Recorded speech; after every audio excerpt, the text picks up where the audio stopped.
They thought I was finished. They thought they could laugh at my downfall. They had no idea I was about to become the headline they couldn't escape. Family reunions are supposed to be about laughter, old memories, and reconnecting, but the Hargrove family gathering had turned into something else entirely, a yearly showcase of wealth, titles, and one-upmanship. My name is Daniel Hargrove, and until 2 months ago I was the principal software architect at Stratus Tech, a rising star in Chicago's tech scene.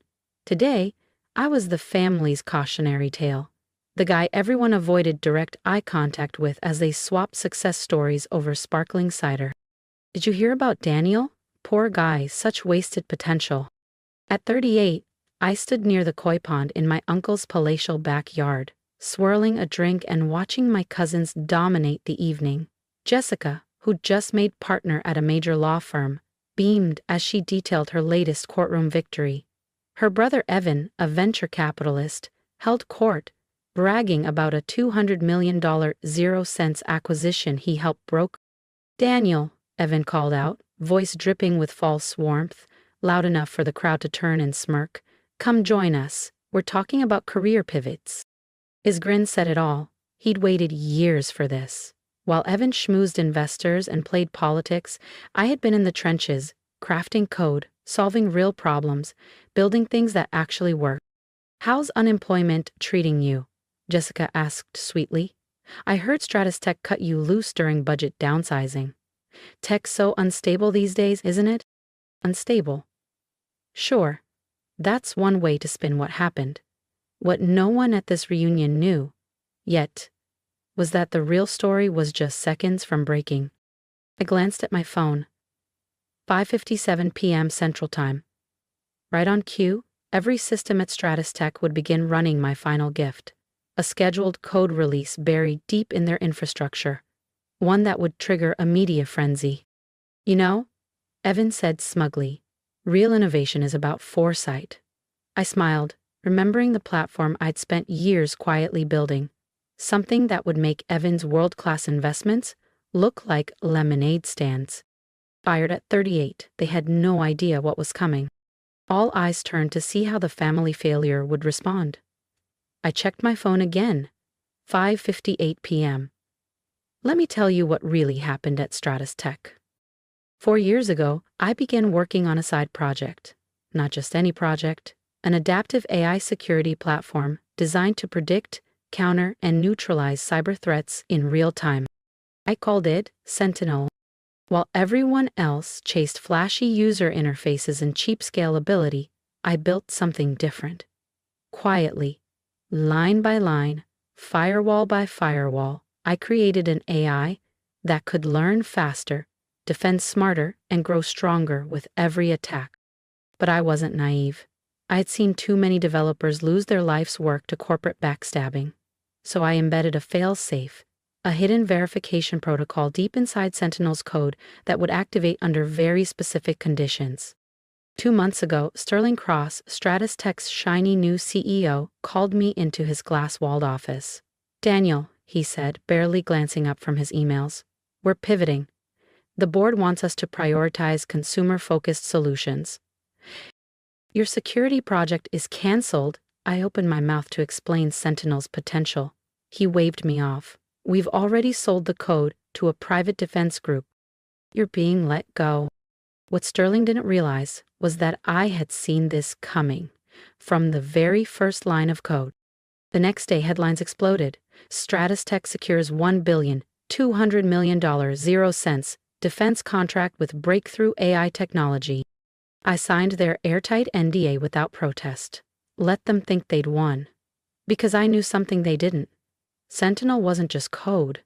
It was a living witness. And tonight, during their automated system update, the verification sequence would activate, exposing the real architect behind it all. "You should have stayed out of coding," Evan was smirking across the lawn. "Left it to the kids." I smiled to myself, right as my phone buzzed with a news alert. Jessica noticed. "Job offer?" she teased. I just chuckled. "Not exactly." "I hear the local diner's hiring dishwashers," Evan snickered. 5:09 p.m. Central Time. Somewhere in downtown Chicago, inside Stratus Tech's sleek headquarters, Sterling Cross was probably polishing his Monday morning speech, the one where he'd bask in the glory of Sentinel, my life's work. The same Sterling Cross who once told me, real visionaries don't waste time coding. The same Sterling Cross who sold my innovation to the highest bidder without blinking. The same Sterling Cross who, in about 60 seconds, was about to learn just how dangerous it is to underestimate the outdated developer. Actually, I said, raising my voice enough for the gathering crowd to hush, why don't we all pull out our phones? The next few minutes might get interesting. Jessica rolled her eyes. Evan laughed. What's this? Another sad app launch? Trevor joked, the arrogance of youth practically radiating off him. I checked my watch. 6:00 p.m. sharp. Right on cue, my phone buzzed first, then Jessica's, Evan's, Trevor's, and then a ripple of dings across the yard. Breaking news banners flashed across every screen. Stratus Tech stock halted amidst code ownership scandal. Evan's grin froze. Jessica's fingers trembled as she swiped through the articles. What the hell is happening? Trevor barked. I took a slow sip of my drink. Oh, just a tiny system update. You see, when I built Sentinel, I left behind a special little feature. More alerts flooded in. Department of Defense suspends $1,200,000,000 0 cents contract pending investigation. Nah. Exclusive. Stratus Tech, engineer behind Sentinel's core development. Peter's voice, once smug, was now barely a whisper. What? What did you do? I set my drink down and pulled out the same battered laptop where I had birthed Sentinel. Want to see? I offered.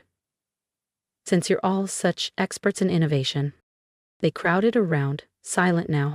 I logged into a secure feed showing Sentinel's verification protocol in action. Lines of code scrolled past. Dates, signatures, embedded markers. All tracing the entire architecture back to me. 5 years, 2 months, and 19 days, every keystroke accounted for. Every stolen dream, finally reclaimed. I continued, my voice even. That's how long I spent building Sentinel. 5 years. Every night, every weekend, while Sterling Cross and his visionaries were busy posing at galas and tech conferences, taking credit for work they barely understood. Across the lawn, Aunt Meredith, Evan and Jessica's mother, gasped as her phone buzzed again. Stratus Tech faces federal investigation over code ownership scandal. But they fired you, Trevor blurted out, his earlier bravado slipping. They owned your work, right? I smiled, pulling up another window on my laptop. Actually, they didn't. You see, Sentinel wasn't a Stratus Tech project. I developed it independently, outside company hours, using my own equipment, my own funding. I only tested it on their servers after receiving explicit written authorization. I clicked, and up came an email chain. Sterling Cross's dismissive approval, digitally timestamped and signed. The document that preserved my ownership rights. When Cross sold my platform to the defense sector, he triggered the failsafe, I explained. But I designed it to wait, to record every illegal claim, every tampering attempt, until the moment exposure would hurt them the most.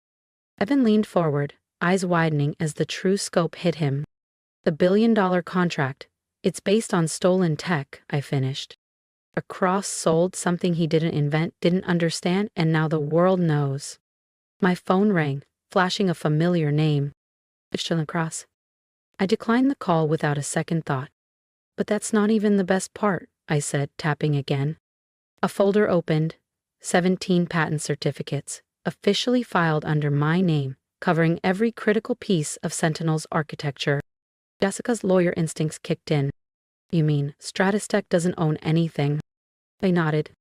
Every algorithm, every security protocol, every innovation they sold, it's all mine. And thanks to Sterling's public lies, proving theft will be remarkably straightforward. Trevor stared at his screen in disbelief. Their stock's gonna implode when markets open. Probably, I said, sipping my drink. Fraud tends to be bad for business. More phones buzzed. Lawyers, reporters, investors. The entire family's once flawless image was now sinking fast. "Why?" Evan finally croaked. "Why wait?" Evan asked, voice tight. "Why let them fire you if you had all this?" I thought about every developer I'd ever known who had their ideas stolen, their names erased, their futures handed to someone else's ego.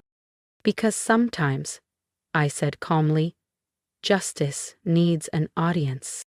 And sometimes people need to learn the hard way that success isn't about grabbing the spotlight first. It's about who actually does the work." My phone buzzed again. I glanced down. An email from Sara Martinez, CEO of Oracle. "Impressive authentication protocol. Would you be open to discussing Sentinel's true potential? Dinner next week." I casually tilted my screen toward my stunned cousins. "Seems guest programming's still my thing after all," I added with a small smile. The sun was dipping below my aunt's perfectly manicured hedges, casting long, heavy shadows over the silent backyard. In downtown Chicago, I imagined Sterling Cross staring at the ruins of his legacy, wondering how it had all unraveled so fast. Tomorrow would bring headlines, investigations, subpoenas. But tonight belonged to the truth. I watched as the faces around me shifted, realization settling in like a slow tide. That real value doesn't come from polished speeches, luxury cars, or fat investment rounds. Sometimes it comes from being underestimated, from being the quiet one they all overlooked. Amanda says, sometimes it comes from writing something so elegant, so unstoppable, that it only needed patience and the right moment to reveal itself. Peter's phone rang again, no doubt a panicked investor. Amanda furiously typed on her phone, coordinating with PR. Trevor stared into space, his illusions about success quietly shattering. I checked my watch one last time. 6:30 p.m. Sentinel had done its job. The truth was free. And across the skyline, a very expensive lesson about respecting builders, not just sellers, was just beginning.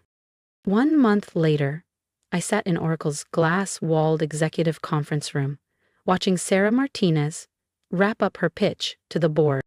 On the screen, Sentinel defended Oracle's global network in real time, agile, adaptive, brilliant.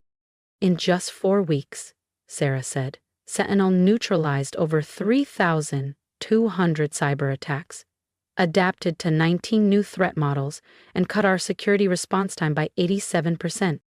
Board members who once looked skeptical now leaned forward, visibly impressed. "You developed this independently?" one of them asked, eyes wide. I nodded. "Nights, weekends, my own gear. Not a single line belongs to Stratus Tech." Stratus Tech only provided the testing environment, I explained, with documented permission that maintained my IP rights. The same environment that had allowed me to fine-tune Sentinel's authentication protocol. The very feature that had exposed Sterling Cross's theft to the world. "Well then," Sara Martinez said, smiling around the Oracle boardroom, "I think we're all in agreement. Shall we make it official?" The board's vote was unanimous.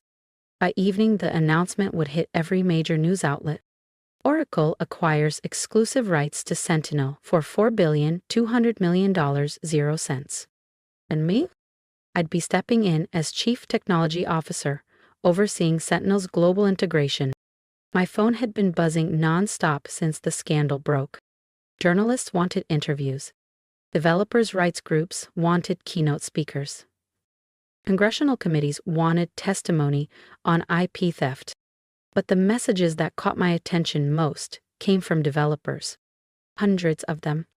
Stories of stolen ideas, of long hours, dismissed contributions, executives taking bows for work they couldn't even understand. Sentinel had become more than just a cybersecurity platform. It had become a symbol, a quiet rebellion against an industry too often ruled by theft over creation. As I left Oracle's headquarters, my phone rang, a familiar number. "Hey, Evan," I said, answering. His voice was tight. "Vignon, I need your help." After the Stratus Tech fallout, Evan's venture capital firm had come under brutal scrutiny. Investors discovered that much of the tech he backed wasn't truly innovative. It was cobbled together by mistreated engineers buried under NDAs. "My developers are leaving," he confessed, Funding's dried up. I didn't understand. Didn't understand what? The three of us can really specify my budget. From actually building something, not just taking credit. I thought of the young engineers Evans' firms had buried.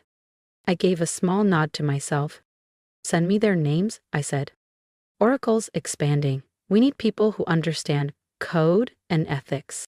Later that evening, I stopped by Stratus Tech's crumbling headquarters. Most of the lights were dark now, bankruptcy proceedings underway, criminal investigations mounting. In the lot, I spotted a familiar face, Jimmy Chen, a junior developer who had quietly supported me all along. Mr. Hargrove, he called out, grinning. Or should I say, Mr. CTO? I laughed. Just Daniel's fine. And you? I asked. Actually, Hayoti's Jimmy beamed. Better than ever. After Sentinel exposed Cross, Jimmy said, we junior developers started organizing, documenting everything. He held up his phone, showing me a sleek website. Developers from all over the industry were sharing their stories, connecting, supporting one another, demanding rightful recognition for their work. We're calling it the Sentinel Protocol. Jimmy grinned. A way to protect developers' rights and expose theft. You inspired it. I stared at the screen, memories flooding back, all the late nights, the quiet injustices, the stolen credit. And now, a movement. Send me the link, I said. Oracle's new ethics board might want to support this. My phone buzzed again, a new message. From Jessica. After the fallout, Google had launched an internal review into code attribution practices. Jessica had been asked to step down, pending investigation. I get it now, her text read. Why you stayed in development instead of chasing titles. Real power isn't in taking credit, it's in creating something that matters.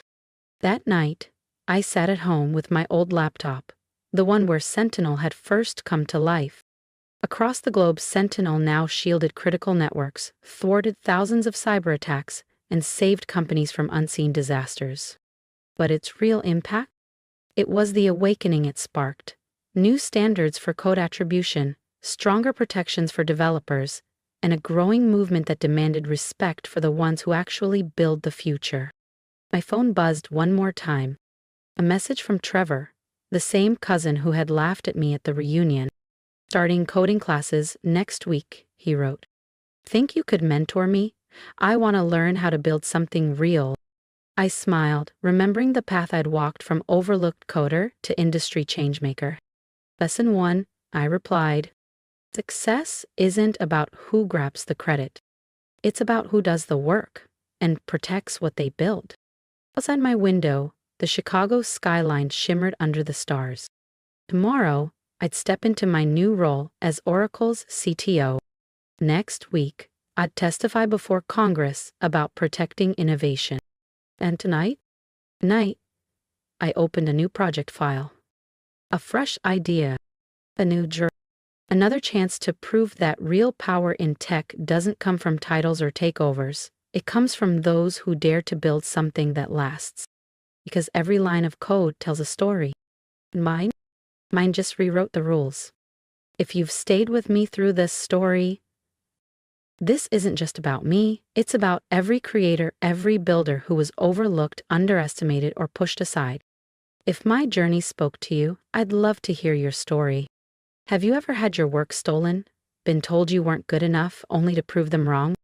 Share it in the comments below. Let's create a space where real builders can be seen, heard, and respected.